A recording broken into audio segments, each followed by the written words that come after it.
To sai dai a ce inna Allahi wannan kamar da kuke gani akwatuna ne cike da kuɗaɗe bila adadin wanda a gano a gidan ɗan shugaban ƙasar da aka yi wa juyin mulki a ƙasar Gabon.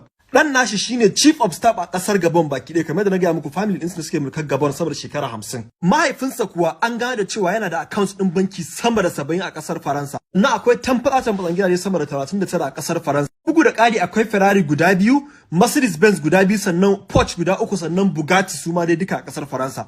Ɗaya bangaren kuma shugaban kasar Rwanda wanda ya samar shekara 23 yana mulki. In ya fara tsitsige manyan sojin da suke kasar domin ya fuskanci da cewa shi ma bai da gaskiya ya tsargu. Shi ma shugaban kasar Kamaru mai shekara 90 wanda ke fitsayi da tusa tsakiyar taro ya fara canje-canjen jiya. Bara ku ji tusar da kunnanku.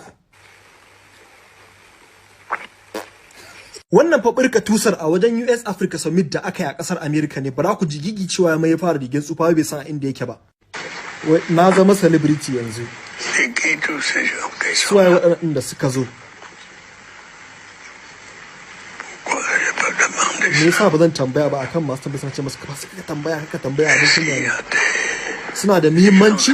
Gida Najeriya kuwa kwamandan sojin Najeriya ce su ba su juyin mulki ba. Kuma ya ba duk wani sojan Najeriya warning da ya shiga ta shi babu magana juyin mulki a ƙasar Najeriya. Magana ta gaskiya juyin mulki yana da muhimmancin sannan yana da rashin muhimmancin shi. Da shi yasa za ku ga duk wasu manyan ƙasashe ba ƙasar da ta fito ce tana bin goyon bayan juyin mulki har ƙasar Rasha ma. A bidiyo na gaba zan muku bayanin rashin muhimmanci sannan muku bayanin muhimmancin shi. Mu haɗe a bidiyo na gaba. Allah samu dace.